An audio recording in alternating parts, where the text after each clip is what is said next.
I would start panicking. Like, I would start breathing hard. I would start, like, freaking myself out. Like, I would start to get scared and start shaking. I don't know what it is. It's like I just feel scared. It's really hard to feel comfort even in my own house. I have been in those moments feeling, I don't know if I can do this anymore. I've never acted on anything, but that doesn't mean that those feelings aren't real. They're there. Half of the time I wouldn't talk, and like that's rare for me. Like I wouldn't talk, I would stay in my room most of the day. The worst part for me, I think, was like, how can this happen? I'm always with them. I do activities with them, and I still knew that he was not good, but I never ever realized how bad he was.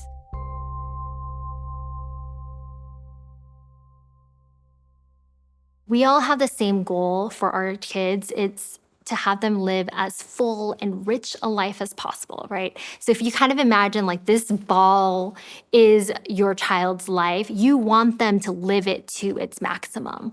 But all of a sudden, if their worries, their anxieties, their nervousness, maybe some panic attacks, right? Their life is kind of really restricted and is now in this smaller space, that's when I would really step out, talk to somebody, talk to a teacher, talk to your doctor, talk to a mental health professional. I always looked at her as this strong, sharp, caring person.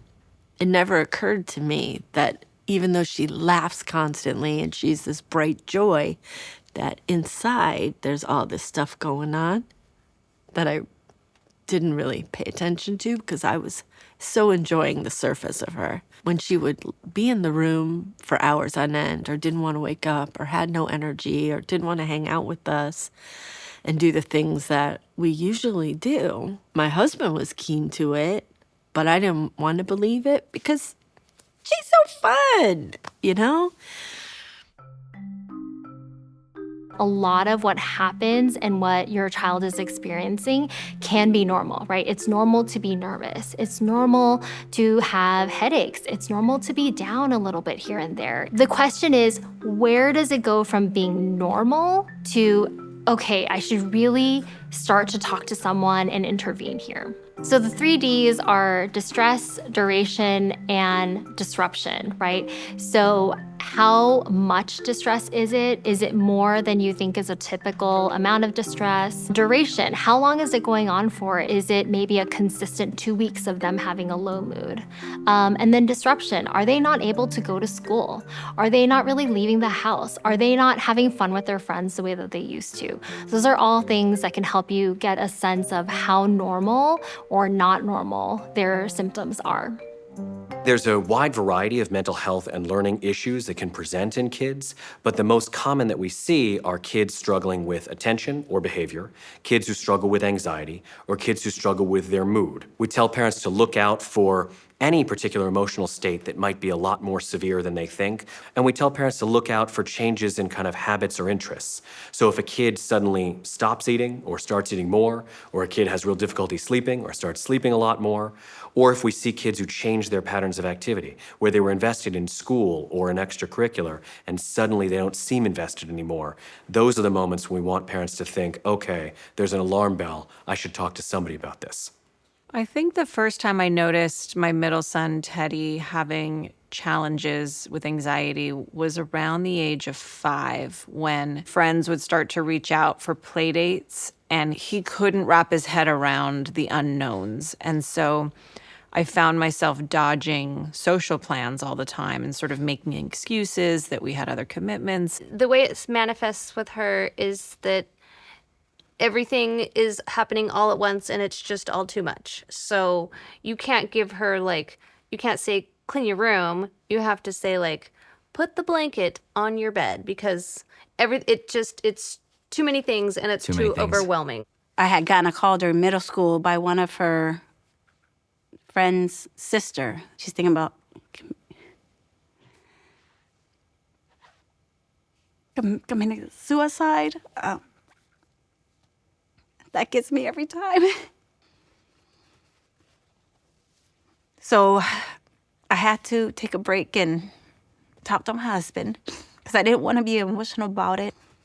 We signed up with a therapist to talk through the issues because we're very open to that type of work where if we can't help you and we don't think we can, then you can seek help somewhere else that's completely neutral. Because at the end of the day, it's going to be your future, but we can help you through it.